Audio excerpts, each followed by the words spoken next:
So first of all, I wanted to thank, first of all, Janusz for inviting me here. And also for something else is the fact that, well, if I'm doing this type of research, which is not very usual for a physicist, it's partly because of him, because I was engaged in an EU project like 6 or 7 years ago, which finally revealed quite crucial in the way my career has been developing in the last few years. So I guess that, yeah, so I have to thank you for these two reasons. First of all, for being here and having the chance to present my work, but also because otherwise I would still do proper physics and I wouldn't do this kind of fancy modeling and fancy data analysis. So today I'm going to be presenting, so basically three works that are somehow related and somehow related to emotion. So I'm not involved in this Cyberemotions project, but I've been doing things that I think are quite reminiscent to it.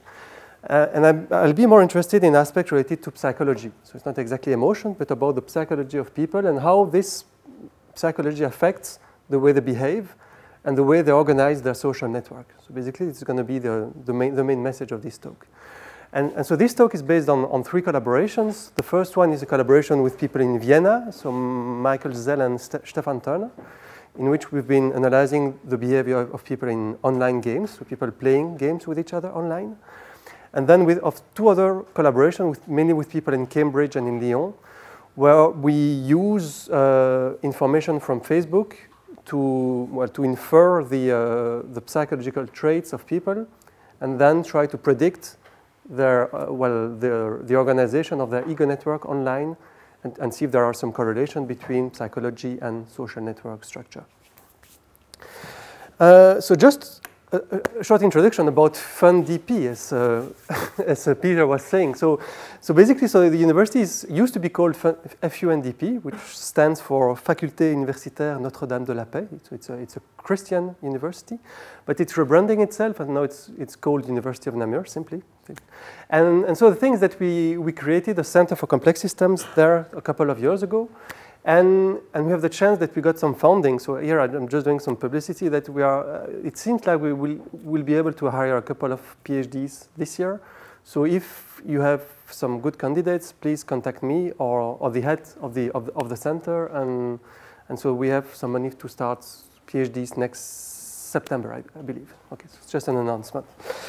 But so anyway, so here in this talk, I'm going to talk about something that's quite fashionable and that people have been calling computational social science.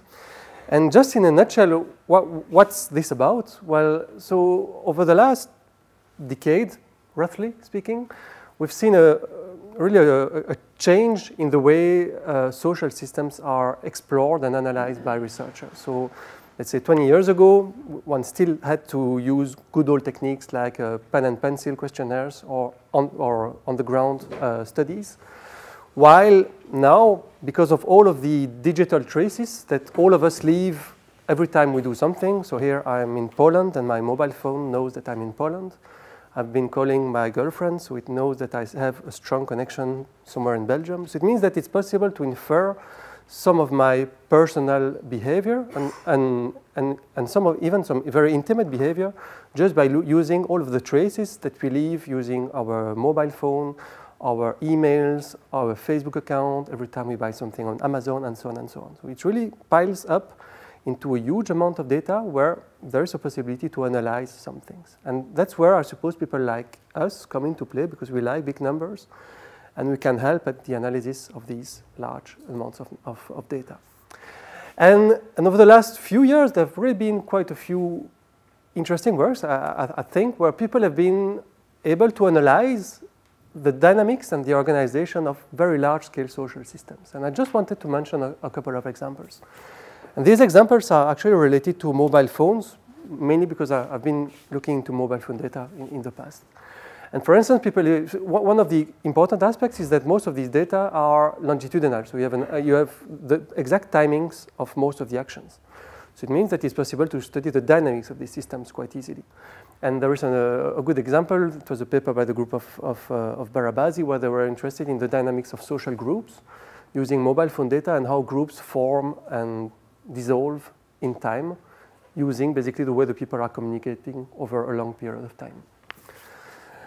Something else that you can usually also infer just from mobile phone data, again, it's the strength of the interactions. Because, of course, if I call my plumber once a year, and hopefully not more than that, well, it's not a very strong relation, while there are some people I call very often. So just by the total amount of phone calls, it's a way, it's a proxy for the intensity of the relation between the people.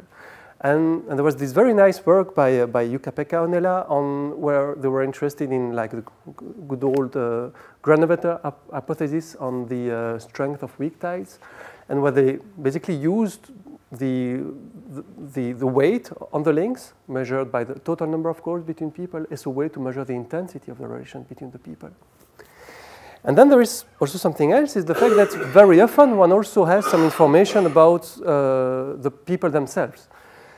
Because very often, just for instance, so this is an analysis I was involved in where we looked at mobile phone data from Belgium, and very often when you buy a contract, you have to put some personal information, your sex, your age, where you live in, and also in Belgium the language you speak. And so it means that you have some information that you can use to try, first of all, to check whether or not these attributes affect the network topology. And this is something which is often called, related to something called homophily. So homophily is the fact that people who are the same have a tendency to create links with each other, and something related to focus constraint, which is basically the people who go to the same places have a higher chance to meet and to interact as well. And for instance, there, well, here it's some sort of a picture of Belgium where one can see the linguistic divide in the country, where basically the French-speaking people are speaking with each other, Dutch-speaking people are speaking with each other, and you just have a very tiny community around Brussels where you really have some interaction between the two languages, basically. And there are really quite a few other examples here. I focused on mobile phones, but people have been doing analysis on Twitter data, Facebook data, all sorts of media are analyzed now.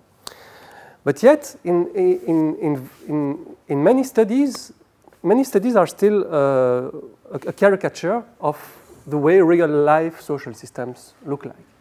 And for quite a few reasons, but here I will focus on two reasons, and I will try to develop these 2 points.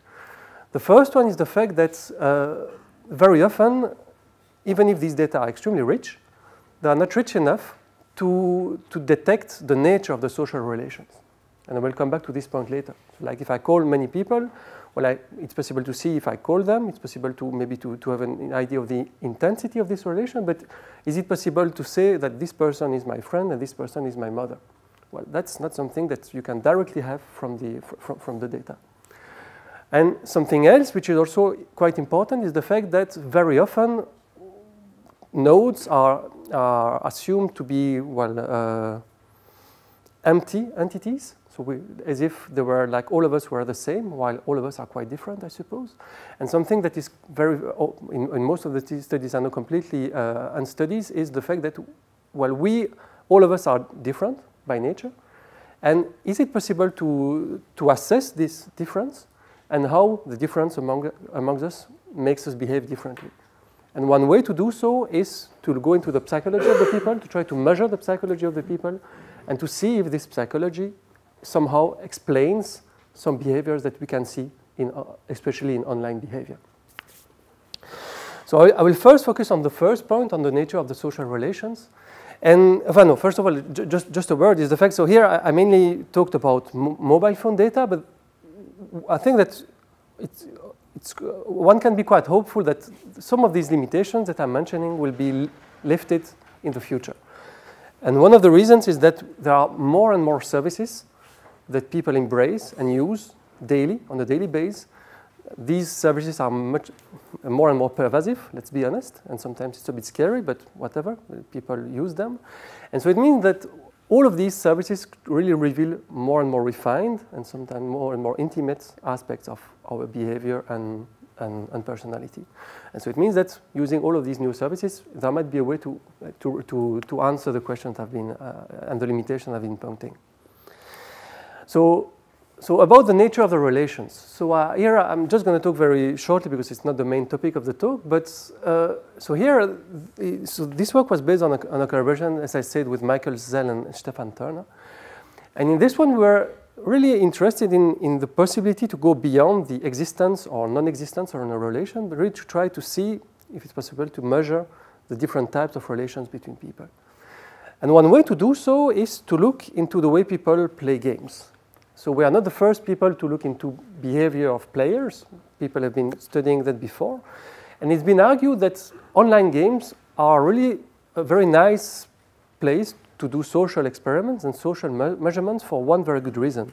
It's the fact that when people play games, they live in a universe, in a virtual universe, where everything is measured. So all of the actions of all of the players are measured. While, for instance, for communication, real-life communication, while I talk to people, I use mobile phone, I use emails, I use other, like a landline phone. So there are all sorts of ways to communicate, and some of them are captured by the data and are in the data, others are not. While in such virtual universes, everything, all of the actions, all of the communications are in the data set. So it means that you have a closed system, and you can have a fairly good understanding of its global behavior. And here, in particular, we looked into a data set called Pardus.at. So it's a game called Pardus. So it's a game where people basically use their browser to play this game. And just in a nutshell, so it's a game where you have a small spacecraft. Yes, spacecraft. The two of, okay, spacecraft, let's say.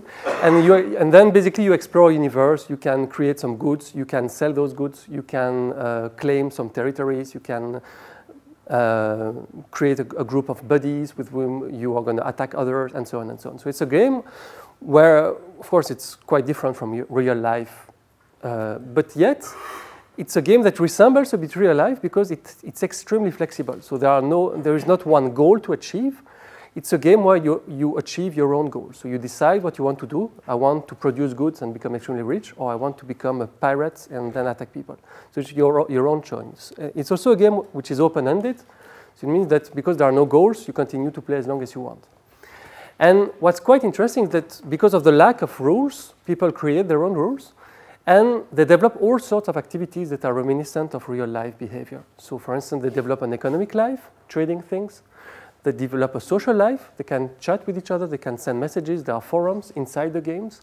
And they also explore an unknown universe. And one of the goals is to discover the way the universe is organized, a bit like a researcher is exploring the way the world is organized as well. And so we've been looking at all sorts of aspects here. But one of the things that we've been doing was looking at something called multiplexity. So I was talking about the nature of social relations. And the thing is that in sociology, well, it's been known for a long time.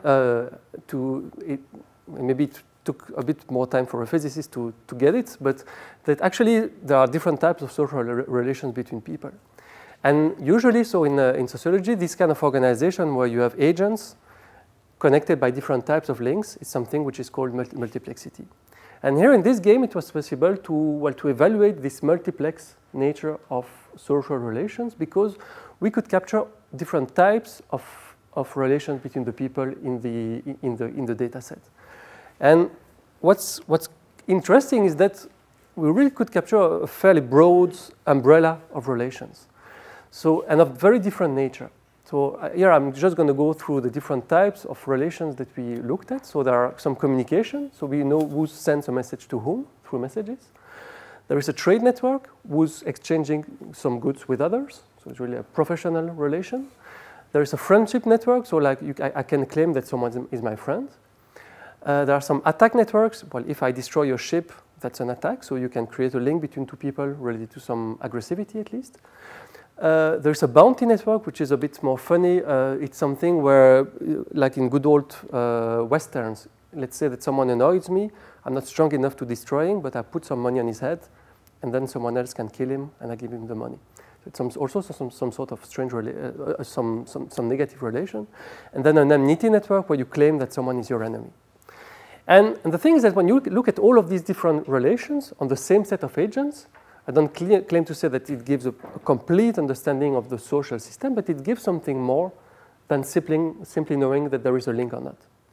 And what's quite kind of interesting is the fact that these 6 types of relations are quite different in nature. There is something about communication, something about the feelings that the people have with each other. Friendship and enmity are about feelings. And you also get something about actions, like, well, trading, attacking, putting a bounty. It's more about actions that the people do with each other. And not only do you have different types with a different nature, but also you have something about the positivity or the negativity of the relations. I think it's quite clear that the first 3 are more positively connoted interactions, while the last 3 are more negatively connoted. And so it means here that you really have different aspects of the social life that are present in the data set. So we looked at different things, as I said, but what I just wanted to mention is it's a part of the work where we basically looked at the friendship and enmity network. And we said, well, if you have a friendship link between 2 people, it's a plus link. If you have an enmity link between, an enmity link between 2 people, it's a minus link.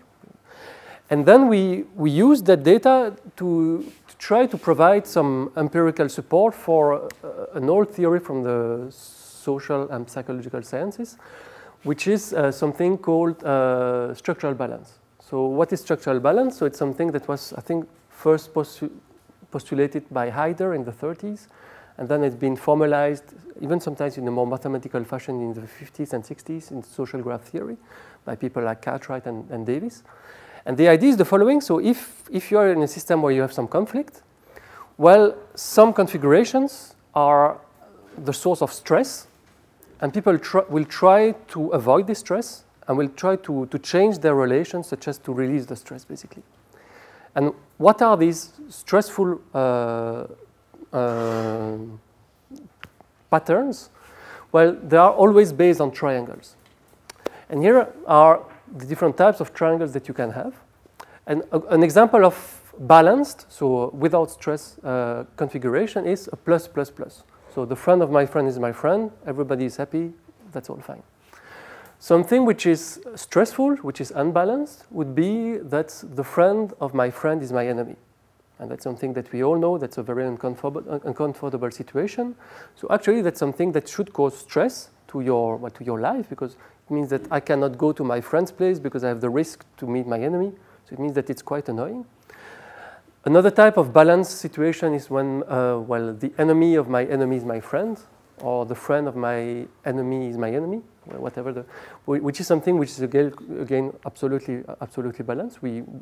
Everybody gains in this situation. It doesn't cause stress. And then there is a last one, which, depending on the versions of structural balance, are either called balanced or unbalanced. It's not clear, it depends on the theory. So following Cartwright and Heider, the enemy of my enemy is supposed to be unbalanced, while afterwards Davis said that no, in the weak formulation of balance, the enemy of my enemy is a balanced situation. And so here, where we had data, a large-scale data set, where we could measure whether or not these configurations were very present or very unpresent, or very. And the way we did was very basic. So we looked at this network with plus and minus links. And then the first thing we do is simply we count how many of these triangles we have. And then we have 26,000 of these plus, plus, plus triangles, 4,000 of those, 39,000 of those, and so on. And then, of course, these are just raw numbers. So if you want to say if it's much or not, well, then that's why you go to statistics. You have to compare your number with some sort of a null model, a null hypothesis. And the way to do was here to create a null network where we basically reshuffled all of the signs. So we keep the topology the same, and we reshuffle all of the signs. And then basically we measure again the number of triangles in each of these reshuffled networks. And we do it many, many times, so we can measure an average and a variance, which means that we can calculate some sort of a Z-score. And what we observe here is that basically these triangles there are way more represented than they are in a random network, or in a randomized version of the network at least. Those are extremely underpopulated as compared to what would happen in a system where things are randomized. Those ones are again extremely overpopulated, and those ones, well, it's a bit underpopulated, but not much. And here, well, the message was really that thanks to to this type of data set, we can really provide some empirical support with a fairly good statistical accuracy of a theory, which is something that people have been discussing for a long time. There have been empirical studies, but usually they were in very, very tiny and controlled environment. Like in a classroom, for instance, here it's something uncontrolled. We observe, and we observe that yes, there really seems to be some balanced and unbalanced configurations that are present in the system. Yes? Excuse me, but for this information you need the knowledge then who is playing with who? Yes. The things that so basic. So it's a game where people play, and then so they have a small universe, and when they meet people, they can create a link, or they can say this is my friend, for instance, and then they can start to communicate with each other. So it's not really a game where you play with a certain person. It's more like tens of thousands of people who play together. So it's really like a huge system where people are playing on the same universe at the same time, and where they play with each other. They don't know, all of them don't know each other, but there is the possibility that all of them interact with each other. So it's not really a one-to-one game, it's a one-to-everybody game. And that was the first aspect of that I wanted to mention. And so something I wanted to emphasize is the fact that exactly at the same time, so Jure Leskovec and, I don't know, Uton Locher and John Kleinberg, so they looked at a completely different data set. I think it was on opinion, or people have different opinions online. So it's something about opinions online, not about feelings that people have with each other. And what they observed in 2 or 3 data sets of a very different nature, the same kind of behavior. So it means that there really seems to be a trend of trying to put some information on the links, positive or negative. So it's not exactly emotions here, but at least some sort of feeling to the links, and to go beyond a purely topological analysis, to go into something which is a bit deeper, I would say, and a bit closer to reality. So the second aspect of the work is more about personality. And as I said, well, very often in models, but also in empirical studies, so social agents are simply characterized by the topology, and nothing more than that. And that's the first step. But I would say it's only a first step. And one of the reasons being that, well, I'm pretty sure that I would react completely differently to the same stimuli than, let's say, Peter, I suppose. We are not exactly the same. We're not too different, but we're not exactly the same. So it means that there is a diversity in the actions of the people, even under the same stimuli. And one way, at least to assess this difference between us, is to go into psychology and to try to see if it's possible to measure this psychology and to measure its effect on behavior. And of course, if you want to do that, the first thing you need is to have a measure for personality, a psychological measure of personality. And there, of course, one doesn't need to reinvent the wheel because, well, psychometricians have been doing that for a long time. And there are different models that have been, and methods that have been proposed to measure personality, but one of the most renowned ones and accepted ones is something called the 5-factor model of personality. Well, basically, so the way it works is you receive a questionnaire, you answer some questions, and then once you've finished answering them, you get back 5 scores in 5 dimensions that summarize your personality. And what are these 5 dimensions? There was one called openness, which is a measure of, well, open, or imaginative versus conventional you are. One called conscientiousness. Are you an organized person or very spontaneous? Extraversion. Are you very outgoing or more solitary? Are you agreeableness? So a trusting person versus competitive. And the last one is neuroticism. Are you a very stressed, worried person? Are you very emotionally stable? And of course, well, this is a reduction of my whole complexity into 5 dimensions, but yet it's a reduction that is usually well accepted. So it's a fairly good model, at least, of the difference between the people. And so, as I said, we are interested in the effect of personality on behavior, and the fact is there have been quite a few studies on that in the past, but again, often very limited in size and also, as I will argue, very biased in the populations. So for instance, people have been observing that extraversion is a good predictor for the number of friends that the people have. So people who are very extroverted tend statistically to have more friends than others. It's been observed as well that I think that there is one, did I put it here? That neuroticism, so it's associated to negative social interaction, but I think that is also a good predictor for the breakup of a wedding, of a marriage. So if one of the two in the marriage is highly neurotic, according to this measure, there is a higher tendency for the couple to dissolve, for instance. And so it means that these measures, I'm sorry, I didn't do the analysis, I just read it. And so it means that these measures at least have a predictive power. They're supposed to be able to predict behavior. But as I said, all of these previous studies were based on very, samples that people usually called weird. And why are they weird? Because they are made of typically white people from an educated background, from industrialized countries, rich countries as well, and also because they are young, they tend to be democratic and not Republican. And that's why people tend to say that this is a weird sampling procedure. At least it's a very biased one. And basically the aim of this work that we've been involved in was to try to measure personality at a much larger scale and possibly less biased scale, but this is questionable. And the way to do was to use Facebook.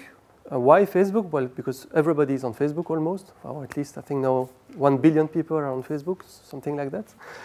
And that project that was started by the people in Cambridge, by the Psychometric Center in Cambridge, what did they do? They created a Facebook app where basically people can fill an online questionnaire like the usual one. And what do they get? What do they get in return? They get a small summary. Well, they get their 5-dimension analysis and the score in the 5 dimensions. Well, what is nice is the fact that last year around 5 million people had used it. And so the thing is that they were very open about privacy. And they said in the beginning, well, we offer you the service. You can pay. You can fill the questionnaire. And if you want to, it's an opt-in, you can give us access to your data as well. But it's not an obligation. And the good thing is they were quite transparent about data privacy. But the people maybe liked this transparency, and around 40% of the people gave away their data as well. So it means that among the 6 million, we have like a couple of million of people for which we have their personality profile, but also all of their Facebook information, which can be quite rich as well. So it's a fairly large data set. And what is also nice is that here we have something where there is a fairly nice incentive. Why do the people do it? Just because they want to do it. And why would people want to do it? Well, I think that people want to know a bit more about themselves. And that's not new. Before you might do it in a magazine, or you might do it, I don't know, like seeing your shrink, whatever. Here, well, at least you have a fairly easy way to get a test that's been moreover presented by Cambridge University with a certain legitimacy, which means that people do that because they want to know more about themselves. So there are different things that I should say, but I don't have too much time. But the thing is that so it's been verified that the result from this large-scale experiment tend to be reliable. So how do you assess reliability? Well, these are tests. When you have this question, you have questions that are somehow correlated with each other. And if people answer in an untruthful way, you would see inconsistencies in the way they answer. So it's possible to measure the consistency of the answers. And it seems that the answers are quite consistent, and usually higher than what's observed in pen and paper studies. And what is also nice is that here, of course, we have a biased sample, definitely. We tend to have younger people from Europe and the States. But yet, it's far less biased than people in a college in Boston.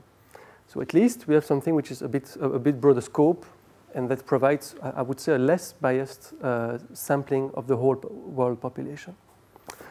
And also, we have a very large data set, which is the first time it's the case. So what we did was really, we were interested in the effects. So the group in Cambridge have been looking at the effect of personality on, for instance, on movie taste, music taste, things like that. Here, what we're interested in was more about networking.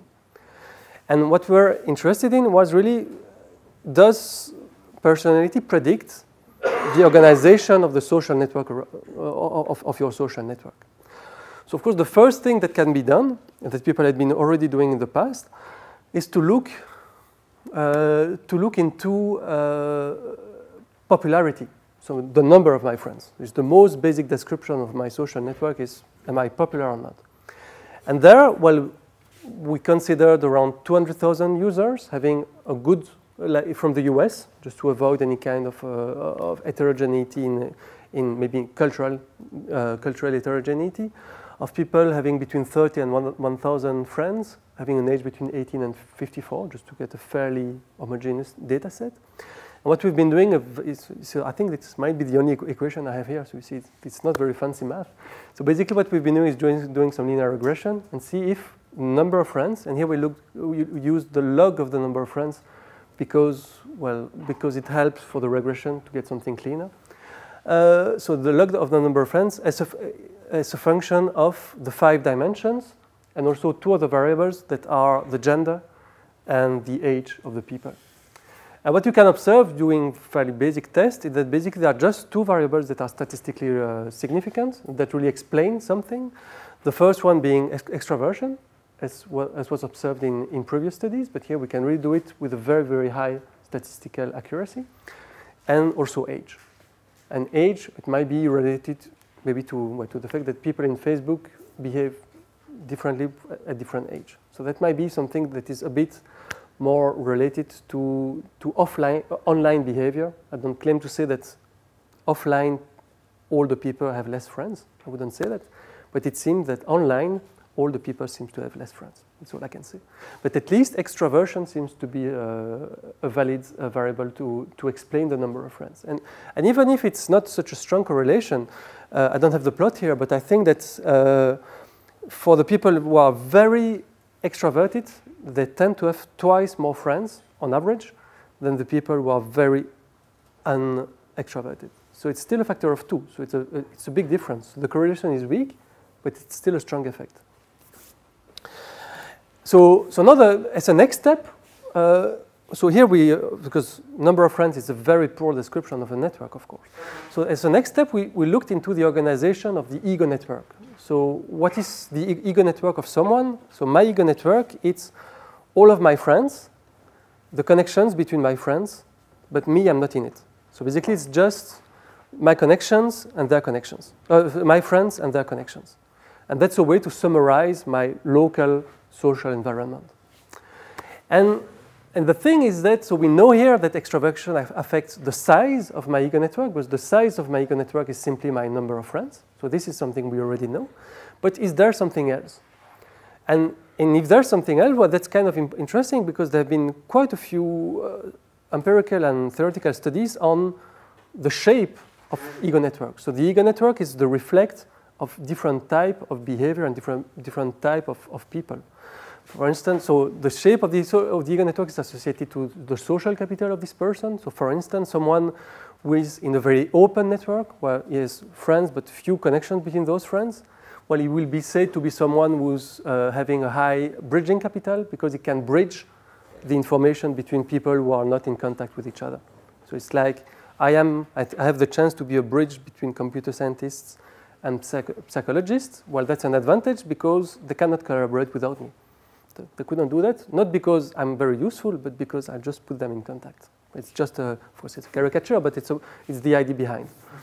And so here what we've been looking at is, so we looked at a smaller number, so 50,000 users, for which we had a reliable information about their ego network, again with a reasonable number of friends.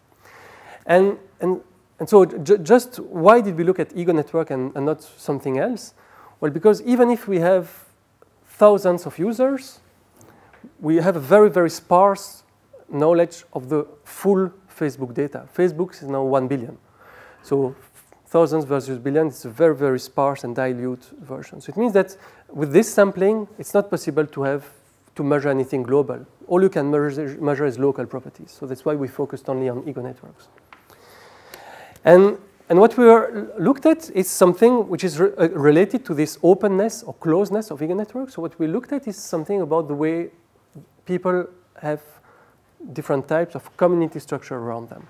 So what is community structure? Well, so I think that it's a whole field of research, how to detect communities and clusters in networks, and it's something I like very much. I've been working on that. But the idea is that when you look at a network of someone, it's not homogeneous. It's organized into clusters that are highly connected, and there tend to be few connections between the different clusters. And here it's just a sketch of an ego network of a John. Well, it's not, of course, here it's very, very caricatural, but it tends to be organized. Here, I think one can claim that it's organized into 3 communities: the green one, the white one, and the black one. And then you have one node that is between communities.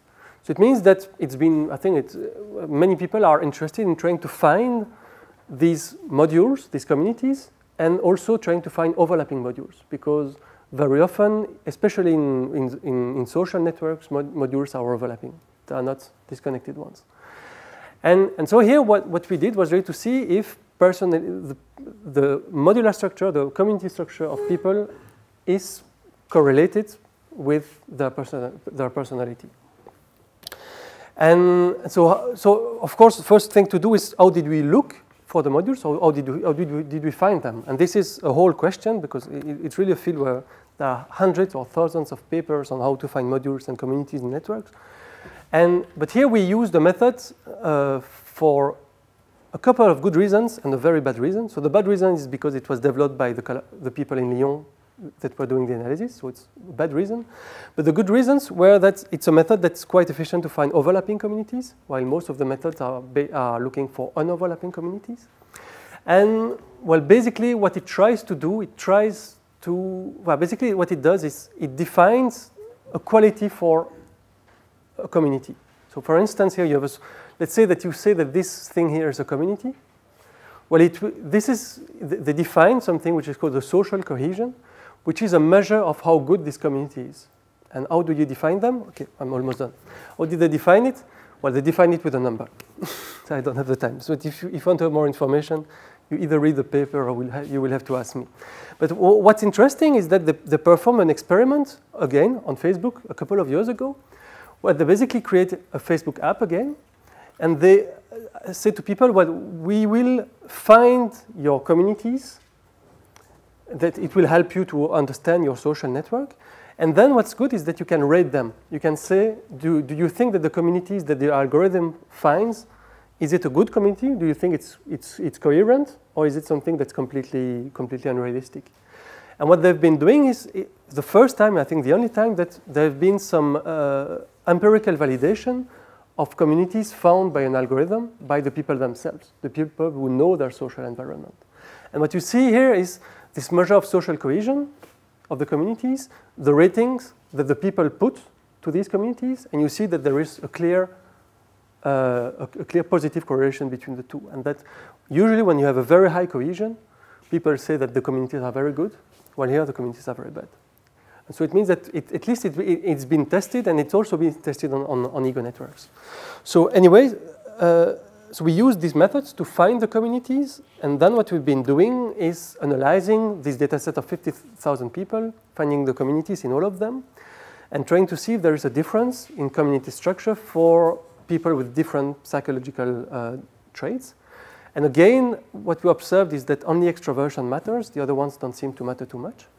And just in a nutshell, what did we observe? So we observed that people who are introverted, so with a low extraversion, so they tend to be members of few very large communities. So something like that. So they have very large communities. The person would be here in the middle, I suppose. They tend to belong to large communities, but a few ones. And while people who are extraverted, that would be something more like that here, they would belong to more communities of a smaller size. Something that we also observed is the fact that for people with a high extraversion, so extroverted people, they are in more communities, but also these communities are very overlapping. So you see that there are quite a few communities that are overlapping each other from the different colors, while for the people who have a low extraversion, you find large communities, but very disconnected ones. You don't have that many nodes that are belonging to different communities. And basically, we also observed, well, whatever and our main message here was that it seemed again that extraversion was able to explain statistically. Of course, it's not everybody is not as far. It's just a statistical observation, correlation, that people with different extraversion profiles have different type of social network or organization. And I think it was one of the first time that it's done at least at that scale. So I will conclude. So just as a summary, so what I've been presenting today is really about the fact that so by using like new types of data, it's possible really to go a bit deeper into the nature of the people and into the nature of the relations between the people. And I really think that it opens up whole new research avenues. And for instance, something that I did just as a joke, that for instance, from this Facebook data, you can look into the effect of geography on personality. Do you observe statistically significant differences in personality in different places? And that's something that people have been doing, again, in the past for some time, but not using this type of data. And here is just something about extraversion and neuroticism. So I looked at the States, which is a very, where there are quite a few people who have been doing the test. And what you can observe is that you observe very strong differences, geographically differences in geography for these traits. So for instance, for extraversion, what you observe is that people in the south are much more extroverted than the people in the north. That's not completely surprising, I suppose. That's something that rings a bell. But yet, that's something that you can measure, and really there is a statistical difference which is quite high. Again, about neuroticism, that is something that goes very much like in a Woody Allen movie. You will see that people in New York are extremely neurotic, while the people more to the West Coast will be much more laid down and less worried and stressed. So as I said, so these are just some type of research that can be done now and that couldn't be done like 10 years ago. And I'm fairly sure that, well, most of the people here are contributing to this kind of direction. And I'm looking forward to reading what you will do in the next few years. So I thank you very much for your attention. Well, thank you very much, Renaud, for that interesting talk. Just to this last, yes? Maybe it would bring us to your introduction. Are the personality traits yes? that you detect here an artifact of the culture? Are they result of the social interactions? So I've been reading, so there was a researcher I think in Oxford or Cambridge who was really a specialist of relations between geography and psychology. And of course, that's like a round circle because the two affect each other. And I don't, of course, with data like those, you cannot do any kind of causality. You cannot explain if the people are like that because they live there, or if they live there because they're like that. So it's always a problem. At some point, we tried to do a bit of causality just at least by looking at the way the people move. Because then, when you look at the motion of people, like I was born in, let's say, in Texas, and then I moved to New York. Maybe then you have at least some temporality, and if you want to do some causality, you need to have time. Otherwise, you cannot do any kind of causality. But actually, we didn't see much. Asking the people to repeat the. No more. At least to check their because it seems that personality is fairly stable over time. So from what I understand, your personality is not supposed to change much after your, I don't know, I don't know exactly when, but when you're an adult at least, it's not supposed to change too much. So but at least we just try to see, like for this question of personality, do the people move to go to places that are more according to the way they are, or is it something that doesn't happen? But we didn't find any empirical evidence for that. Yes, thank you. This is excellent. For the establishing the subnetworks in the Facebook data, this is just who is friends with whom. This is not looking at the actual interaction frequency, or some measure of quality of interaction. No. Is this data also available, or is there only the structure? In the sense, are there samples of actual exchanges between people as part of the data set? There is, so the thing is that for the data, and that's why we had a smaller data set, is the fact that so some people might protect their profile. So even if they give away the data to a third-party developer, which we were, still there are all sorts of level of security on Facebook. So who can access to what data? So it means that for the more refined data, very high level, sometimes the people didn't protected themselves, which is a very good thing to do. That's what I do personally, and so it means that we might not have access to all of to this kind of rich nature of the social interaction. But yet, I'm sure that they must have. You should contact the people who basically take care of the data set. So it's the group in Cambridge, and they're very open to interactions because they have the data. They've been collecting the data. And they were really interested that people like us, like computer scientists, physicists, were interested in this question related to social networks because it's something that they wouldn't do themselves. So it means that if you have research questions, and I think that a large part of the data set is already freely available online, but for the whole data, if you have a good research question, they tend to be very, very open. So, thank you very much. And we're running into the time for the next speaker, so we'll Okay, as you wish. You're the boss, anyway. Yeah, So I think we should move yes, on. okay. Thank you.